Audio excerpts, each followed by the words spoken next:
Paz do Senhor, meus irmãos. Amém. Aproveitando que vocês estão de pé, livro de Atos, capítulo de número 6.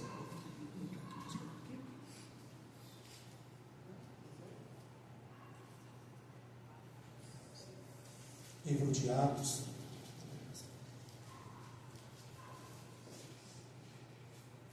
capítulo de número 6.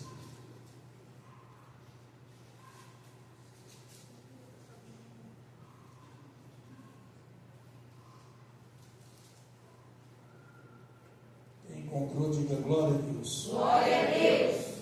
Quem não encontrou, diga tenha paciência. Todos encontraram.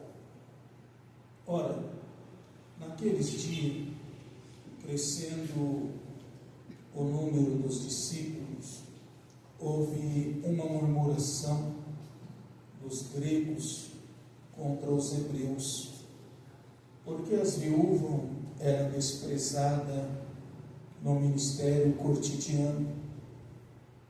E os 12, convocando a multidão dos discípulos, disseram: não é razoável que nós deixamos a palavra de Deus e servimos a mesa. Escolhe, pois, irmão, entre vós 7 varões de boa reputação, cheios do Espírito Santo e de sabedoria, as quais constituamos sobre esse importante negócio. Mas nós perseveramos na oração e no ministério da palavra.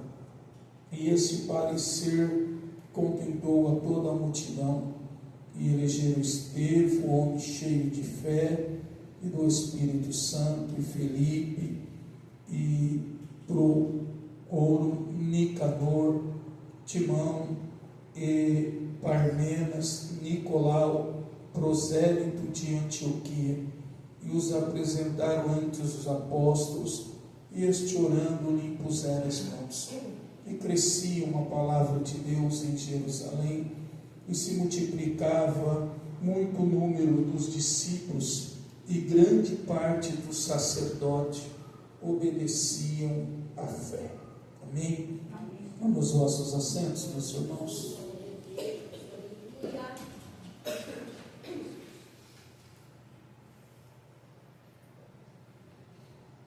Nós ouvimos aqui quinta-feira, pela vida do diácono Wellington, que pregou no culto na direção da junta diaconal, um texto de Efésios, capítulo de número 6, para que nós revestíssemos de toda a armadura da parte de Deus. E nesse capítulo, Paulo ele também vai falar para que a gente possamos estar firme, porque a nossa luta ela não é contra a carne, nem contra o sangue, mas ela é contra principado, potestade e hostes espirituais da maldade. É bem claro e bem provável que de imediato, com uma visão humana, a gente apenas consiga enxergar apenas o primeiro personagem, mas a gente nunca consegue enxergar quem está por detrás com uma visão carnal. Então, quando alguém nos afronta, quando alguém de alguma forma nos atinge, a visão que a gente tem primeiro é do ser que está nos atacando. Mas Paulo diz que a luta não é física, ela é espiritual. Tem alguém por detrás desse personagem, tem alguém por detrás dessa pessoa, ou usando, ou até mesmo manipulando para que isso nos atinja. Então, o que Paulo está querendo dizer? Que a nossa guerra, ela está em outro nível. E se ela está em outro nível, as armas que nós temos que utilizar, ela também não é do nível terreno, ela é do nível superior. É por isso que ele vai escrever para a igreja de Coríntios dizendo que a arma da nossa milícia não é carnal, mas ela é espiritual. Então, a primeira coisa que nós precisamos entender que estamos em guerra, estamos em batalha.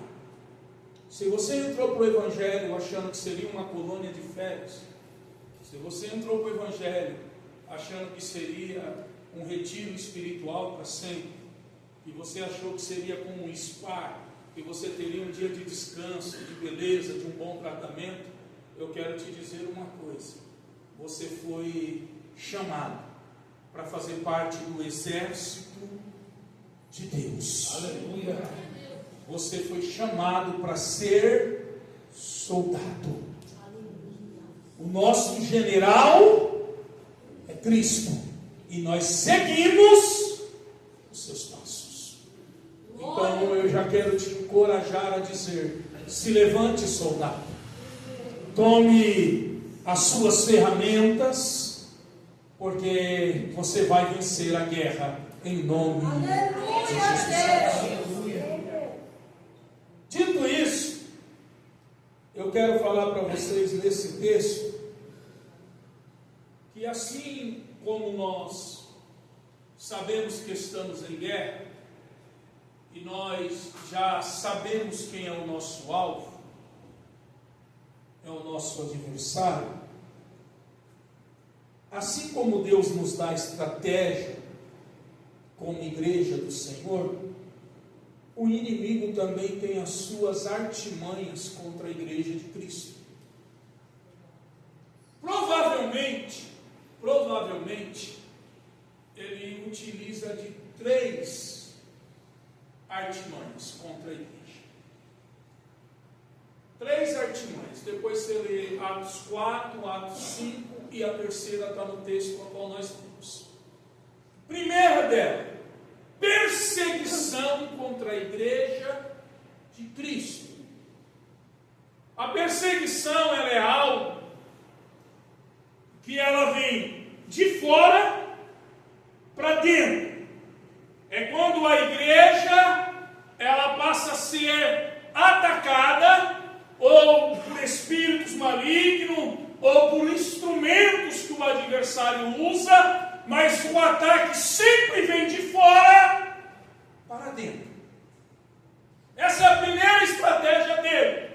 Se você ler o livro de Atos, a Bíblia diz que a igreja estava em movimento, foi cheia do poder de Deus, havia cura, havia milagres, e começou contra a igreja uma grande perseguição. Então sempre o inimigo vai tentar atacar a igreja de fora para dentro. Esse é o primeiro ataque. O segundo ataque, ele sempre vai tentar infiltrar alguém dentro da igreja. Isso é antigo, isso é velho. Quando Moisés está lá trabalhando, cumprindo a missão dele para tirar o povo, a Bíblia diz que 2 entrou no meio, e a Bíblia chama de populacho, se disfarçou, entrou no meio do povo. Por que no meio do povo? Porque entrando no meio do povo, aí tenta persuadir, tenta corromper, tenta de alguma forma inflamar. Então a segunda estratégia é semear alguém no meio da igreja. Jesus contou essa parábola e Jesus foi bem claro. Certo trabalhador trabalhou o dia inteiro na sua lavoura, e quando ele foi deitar para dormir, descansar, veio o inimigo e semeou no meio da plantação que ele estava plantando uma semente boa, algo ruim. Semeou o quê? O joio. E quando ele acorda pela manhã, ele diz: essa semente eu não plantei, eu plantei trigo, mas no meio estava o joio. E aí ele diz: só que se eu arrancar um, eu machuco o outro, porque ambos são parecidos. E só vê a diferença do joio e do trigo, só tem a diferença no dia da colheita. Porque quando você joga o joio para o alto, o joio não tem peso, ele é leve, o vento espalha, mas o trigo tem consistência. Isso Jesus está falando de um crente firmado na palavra, e Jesus está falando de outro tipo de crente que não tem raiz na palavra. É aquele crente que está dentro da igreja, mas o evangelho ainda não entrou dentro dele. Então essa é a segunda estratégia. A terceira estratégia, quando ele não consegue parar a igreja com o ataque que vem de fora, quando ele não consegue parar a igreja semeando no meio dela alguém disfarçado, que está no capítulo 5, Ananias e Safira, parece que é piedoso, parece que tem amor para a obra, parece que faz um voto, mas na hora que vai levar aquilo que tinha que entregar até o altar, o coração está mais nas coisas materiais e não nas coisas de Deus. Ele vai tentar a terceira estratégia, e essa a gente temos que estar bastante atento, bastante alerta. Qual é a terceira? Satanás vai agir de uma distração, vai tentar nos distrair, tirar a nossa atenção do foco principal. Capítulo 6 é a terceira estratégia dele contra a igreja.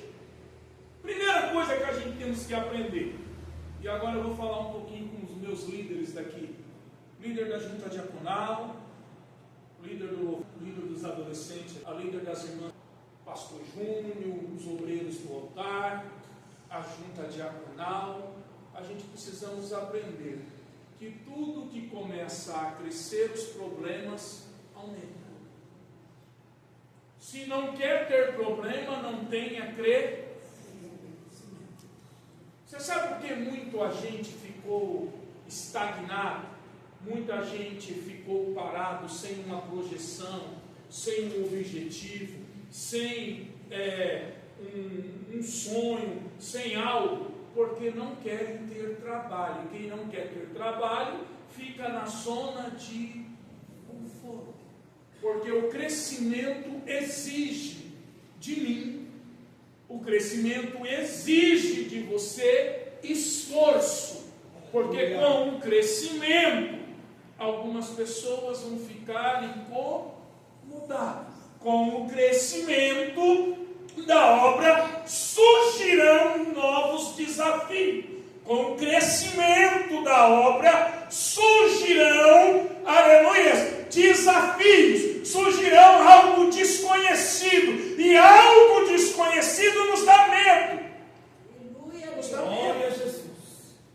A gente fala muito com os discípulos, porque Jesus chamou eles de homem de pouca fé, mas a gente, às vezes, não se coloca no lugar deles.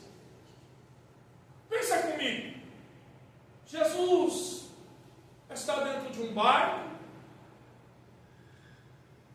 e ele entra dentro do barco para pregar na beira da praia.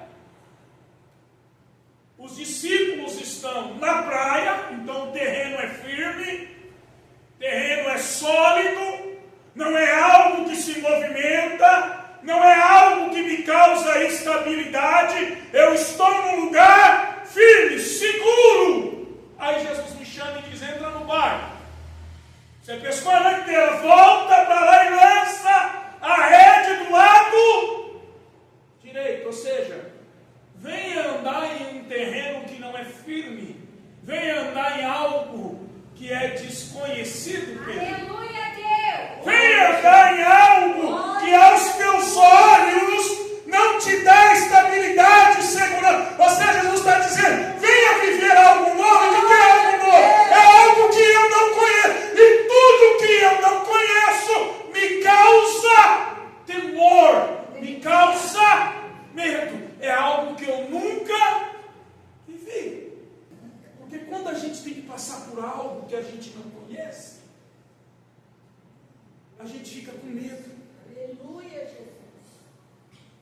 E esse medo muitas das vezes nos paralisa e nos impede de crescer no lugar que Deus nos colocou.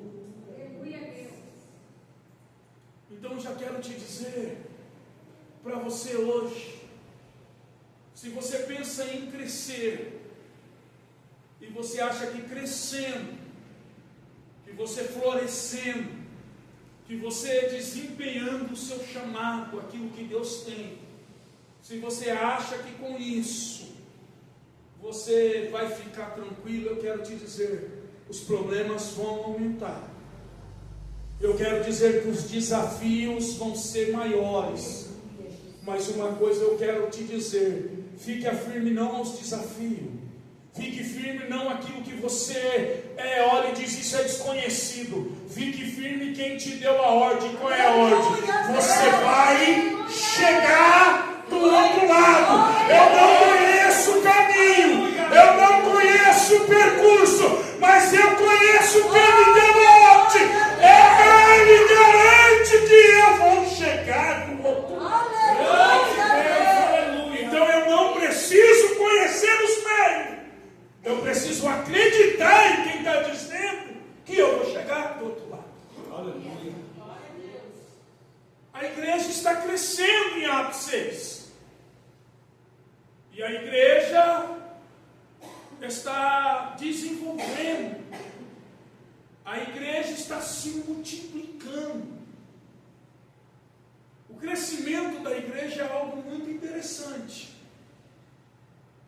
E a gente precisa ficar atento, porque Jesus disse que o crescimento da igreja, ele é como um fermento. E a gente só vê o fermento na Bíblia pelo lado negativo, mas Jesus disse que o crescimento da igreja é como um fermento. Quando você mistura ele na farinha, você peneira a farinha para fazer o seu bolo e você mistura ele, você não consegue mais ver a ação aonde ele está, mas ele lentamente vai fermentar. Quem faz pão aqui sabe que tem que deixar a massa descansar, para que ela venha dobrar de tamanho. O crescimento da igreja parece ser lento, mas ela vai crescendo como um fermento em uma massa. Alguns vão saindo da maturidade, alguns vão saindo da infantilidade, vão tomando maturidade. Porque o primeiro crescimento que Deus vai gerando em nós é um crescimento espiritual. Aleluia. É um desenvolvimento na nossa comunhão para com Ele, no nosso amadurecimento para com Ele. É por isso que Paulo vai dizer que a gente vai deixando as coisas de menino. Quando eu era menino, eu agia como... Agora que eu me tornei homem, eu me comporto como homem. As coisas de menino se passam. Isso fala de crescimento. Só que a igreja aqui está crescendo em números. A igreja está se multiplicando. E está acontecendo algo muito lindo aqui. Algo muito tremendo. No último versículo diz que sacerdotes estão aceitando a fé do cristianismo.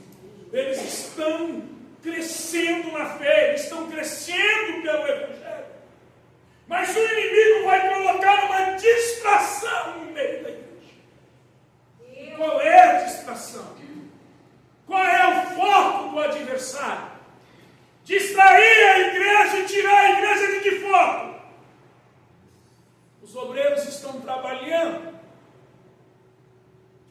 e eles têm um trabalho fantástico. Eles pregam a palavra, mas eles demonstram o amor de Deus na assistência social.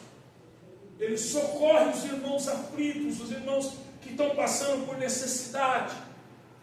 Alguém vende uma propriedade e traz para a casa do Senhor e deposita no altar. Os obreiros distribuem aquilo e socorrem os enfermos, cuida das viúvas, cuida dos órfãos.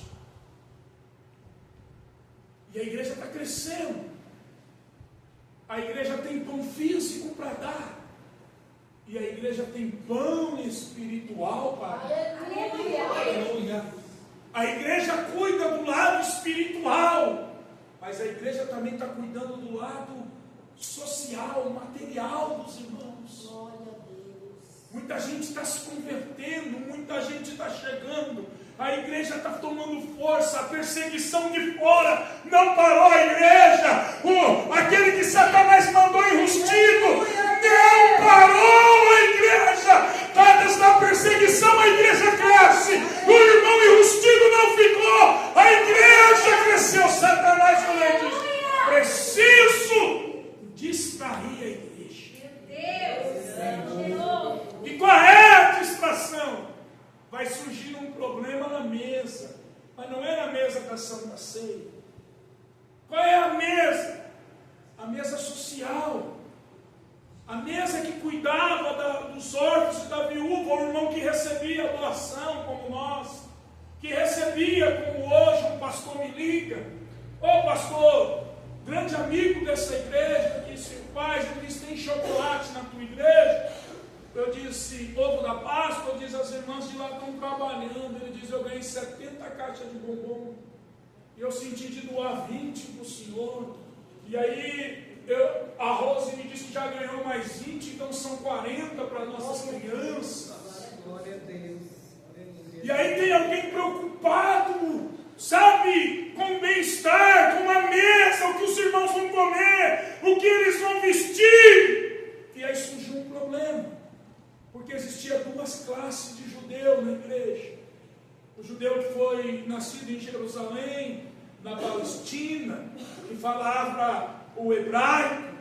Só que existia uma turma de judeu que não estava mais em Jerusalém, e que tinha ido e se tornado e aprendido a língua dos gregos, e já não falava mais a língua hebraica dos judeus. É chamado de judeus helenistas. E agora tem um cuidando da mesa, que é o judeu nascido em Jerusalém. Ele fala em hebraico, mas ele despreza o que fala em grego. Então ele assiste as viúvas da turma dele e deixa as viúvas dos helenistas de fora da mesa. E aí o problema surge. Por quê? Porque aí surgiu uma divisão, uma acepção de pessoas.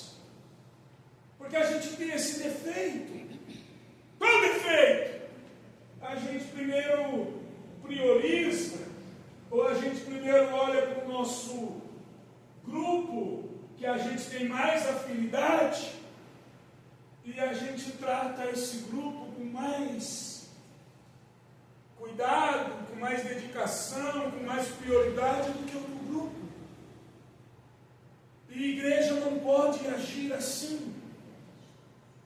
Porque Jesus, ele diz que ele não faz acepção de pessoas. aleluia, Deus. Se na mesa tem pão, porque o homem pode te olhar e te medir, o homem pode te tratar diferente, mas o nosso Deus não faz acepção de pessoas. Louvado e engrandecido é o teu nome, Senhor. Então aprenda, meus irmãos, aprenda que na casa do Senhor, se o pastor pode tomar essa água aqui, você pode tomar a mesma água que eu.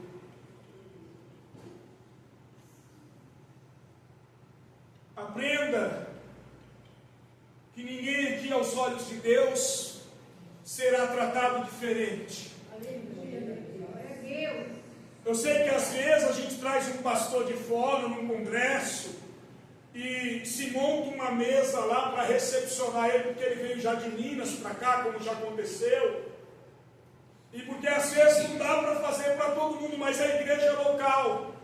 O que tem naquela mesa lá, no culto de ceia, é para todos nós. Ninguém pode comer algo diferente do que está lá. O cardápio do altar não pode ser diferente do seu.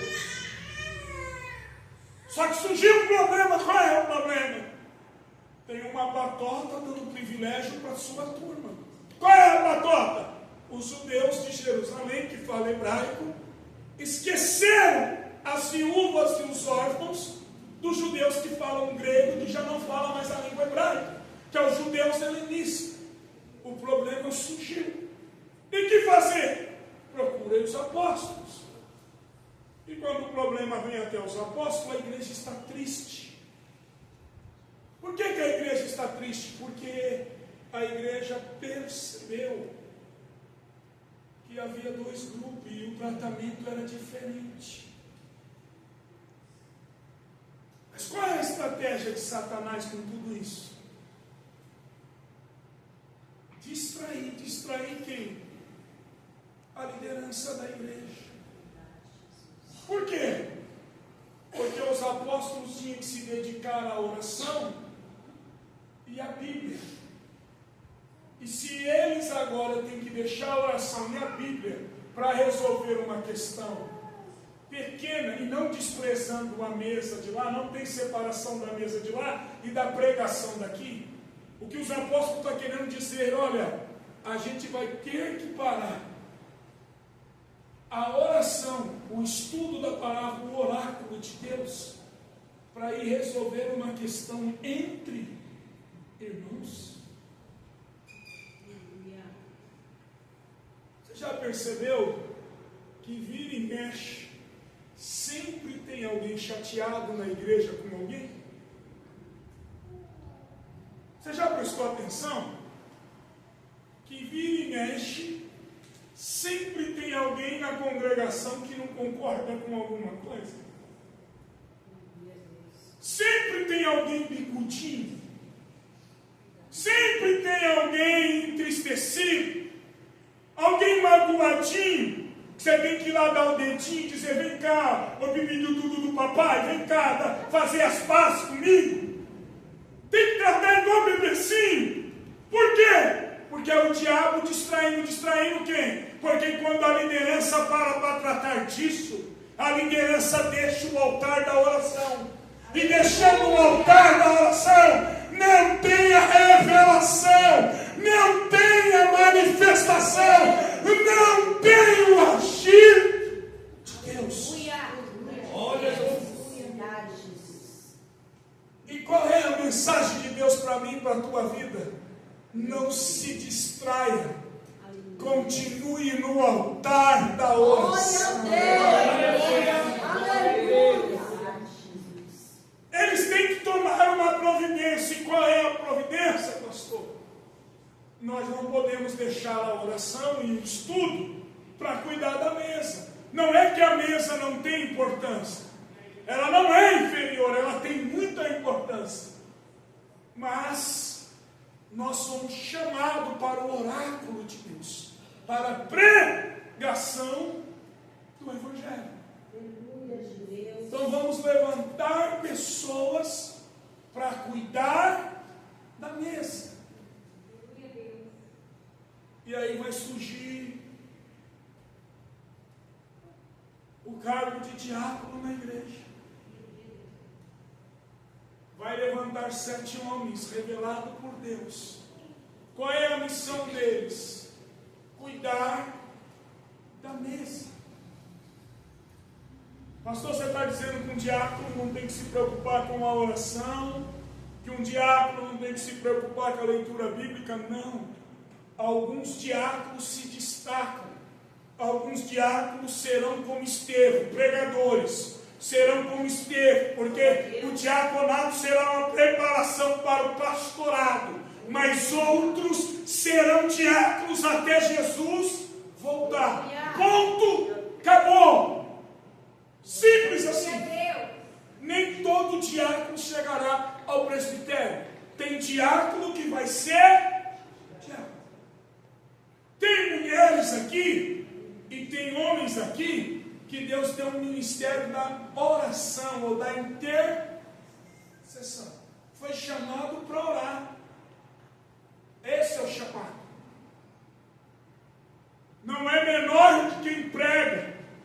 Não é inferior de quem revela. É simplesmente alguém que tem um chamado específico. Aleluia.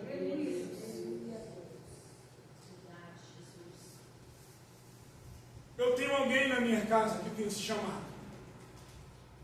É uma missionária. Eu nunca vi uma mulher para ganhar almas como minha mãe. Tem gente que faz o apelo para o ímpio o ímpio resiste. Aonde ela entra, aonde ela faz o apelo, as pessoas se rendem. Mas qual é o ministério dela? Interceder. Você chama ela para pregar, é uma briga para trazer ela aqui, é uma briga para ela pregar em qualquer lugar. Ela diz: eu não prego. Ela chora, não desenrolo, eu não sou igual a você. Depois que ela prega, todo mundo diz: foi uma bênção, missionário. Ela fica: não, porque eu tenho dificuldade, não. Mas uma mulher que vive com a vida de joelhos no chão. E não é 15 minutos não, irmão. Não é 15 minutos não. Quantas vezes eu vi a mãe levantando 2 horas da manhã e eu saí quando estava perdido no mundo e abri a porta às 6 e ela está no mesmo lugar. Não dorme perna, não dá dor no corpo, no mesmo canto, 4, 5 horas sem cirurgia. Que Deus levante nessa noite homens e mulheres que tenham dobradiça nos joelhos. Que Deus coloque olhos no seu joelho. É nessa noite que você volte ao altar de Deus com a tua cara no pó.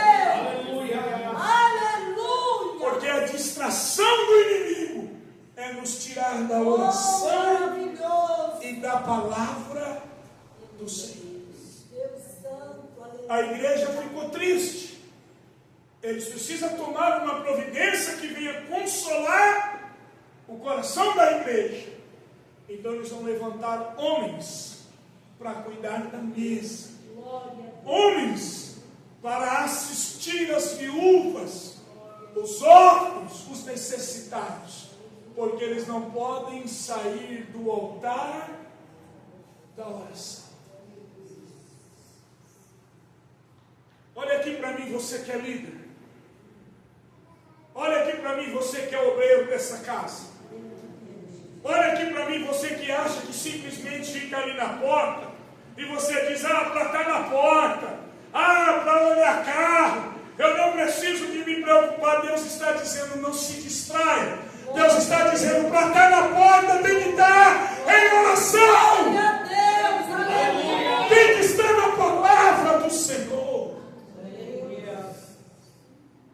Entenda bem, você foi levantado para ajudar a resolver problemas e não para criar problemas. Você foi levantado para cuidar de algo, para que aqueles que precisam cuidar do espiritual não percam tempo com coisas materiais. Só que você que foi levantado para isso, de vez trabalhar para que o problema não pare quem está orando, muitas das vezes somos nós que estamos criando o problema. E essa é a distração do inimigo. Porque quando largamos o altar, quando largamos a palavra para resolver questões materiais, a igreja do Senhor, a igreja de Cristo, ela se torna um alvo fácil, porque não tem ninguém na retaguarda intercedendo. Não se distraia. Não deixe o inimigo te distrair com coisas terrenas, com coisas materiais. Não deixe o inimigo tirar a tua atenção do alvo, que é Cristo. Aleluia. Está tendo problema em casa, está tendo problema no serviço. Ei, lembre-se que no altar Deus tem solução para os teus problemas. Aleluia. Que no altar a resposta para a sua vida.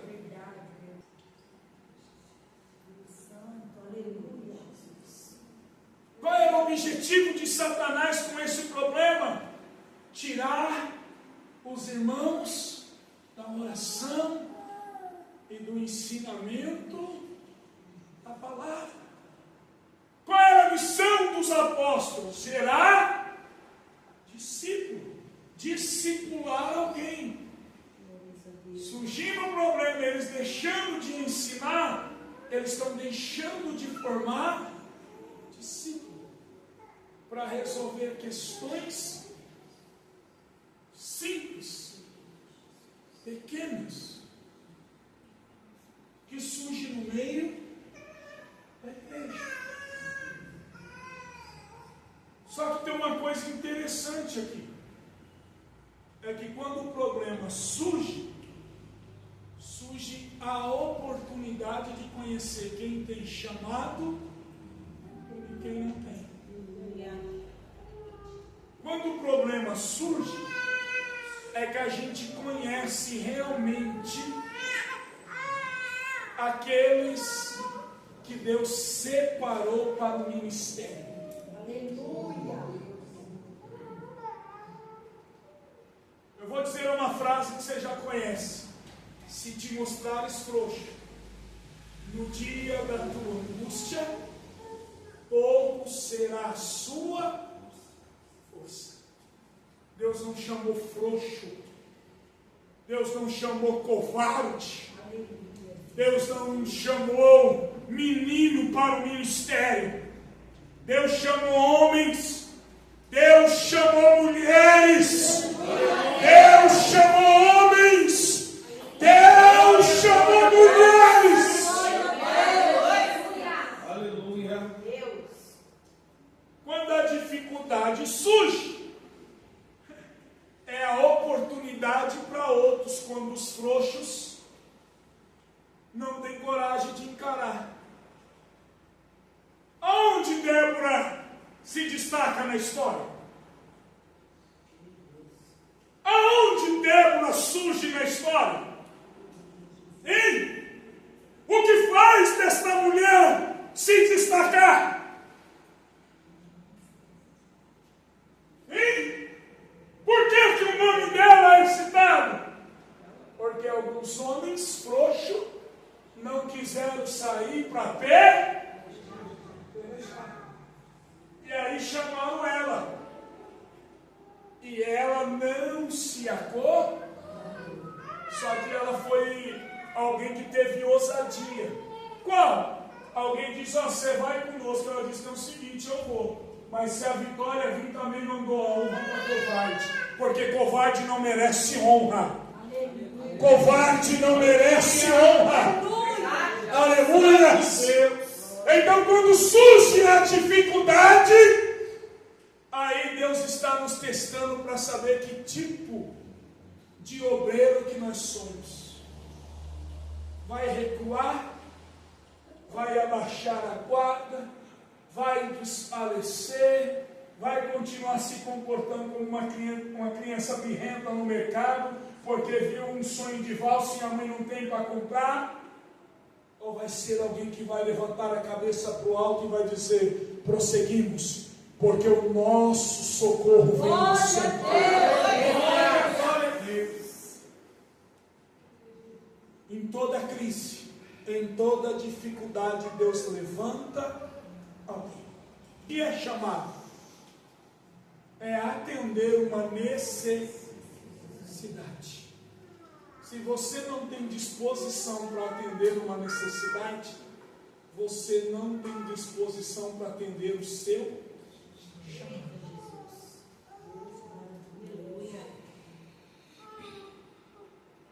Eu vou usar uma frase de desenhos animados que eu gosto de assistir com as minhas filhas, para você entender. Tem um desenho chamado O Grande Robô. É um robô bem gorduchão, assim, ó. É um desenho bem legal, ele é o mestre dos robôs, ele tem uma empresa de robô, ele fabrica peça para os robôs e alguém inventa um robô moderno e ele fica lá brincando de dominó trancado, passando a sessão da tarde, você já assistiu, e aí os robôs que vai ficando velho não tem peça de reposição, mas o logotipo da marca dele é, toda vez que surgir uma necessidade, atenda.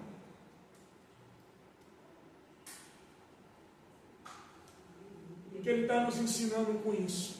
Que todas as vezes que alguém te procurar com uma necessidade, é Deus que te escolheu para te usar para a necessidade dessa pessoa ser alcançada. Mas o que nós fazemos quando a necessidade de alguém chega até nós? Dissemos: procure, vai falar com o pastor, vou pedir para fulano ir orar na sua. Nós nunca estamos prontos para atender a necessidade. Quer saber qual é o seu chamado? Se você está disponível a atender a necessidade. Aleluia, Jesus. E que é necessidade? É aí que muito se perde no chamado. Porque eu tenho um chamado. E Deus me chamou para pregar. Mas se a necessidade não é pregar, não conte comigo, não. O chamado é atender a necessidade. Qual é a necessidade? É ficar na porta? Eis-me aqui. É orar? Eis-me aqui. É tirar o lixo? Eis-me aqui. É visitar? Eis-me aqui. É evangelizar? Eis-me aqui. É orar? Eis-me aqui. Essa é a necessidade. A quem enviarei? E quem irá ir por nós? O que Isaías diz? Eis-me aqui. Envia-me a mim. Está disposto a atender o seu chamado? Não se distraia. Não se distraia com murmurações, porque o texto diz que a igreja estava murmurando do acontecido da mesa, e a palavra grega para murmuração é zumbido de abelha. Sabe, em vez em quando na igreja tem um zumbido de abelha, tem alguém fazendo barulho. Não se distraia com zumbidos de abelha. Não se distraia com alguém que quer inflamar, com alguém que quer contaminar, com alguém que não está contente e precisa de um grupo que apoie na decisão que quer tomar. Se quer bebemos, se quer comemos, façamos tudo para a glória de Deus. Tome cuidado, porque você vai encontrar murmuradores na feira. Tome cuidado, você vai encontrar murmuradores no mercado. Tome cuidado, você vai encontrar murmuradores no grupo de oração da igreja, no monte. Você vai encontrar murmuradores em tudo que é lugar. Não dê ouvidos aos zumbidos das abelhas. Não perca o foco. Não perca a direção. Permaneça no altar da comunhão. Permaneça no altar da intimidade. Permaneça guardando a palavra. O que é que o salmista Davi disse? A tua palavra escondi guardada no meu coração, para eu não pecar contra ti. Aleluia. Não dê ouvido a conversas que não edificam. Não dê ouvidos a conversa que não te aproxima de Deus. Porque sempre haverá alguém descontente na obra do Senhor. Sempre haverá alguém que não está feliz. Sempre haverá alguém murmurando por algumas coisas. Você quer ver como isso é simples para nós terminar? Se o som está alto, incomoda. Se o som está baixo, eu não consegui ouvir. Se os irmãos estão glorificando, eu não sei para que dão glória a Deus tão alto. Se os irmãos estão com frio e tímido, que igreja fria. Se o louvor desafina, porque o louvor desafinou. Se o louvor canta afinado, mas não é o louvor que nós gostamos, eu não sei porque escolhe tanto esse hino. Aleluia, Deus. Tudo isso acontece dentro da igreja.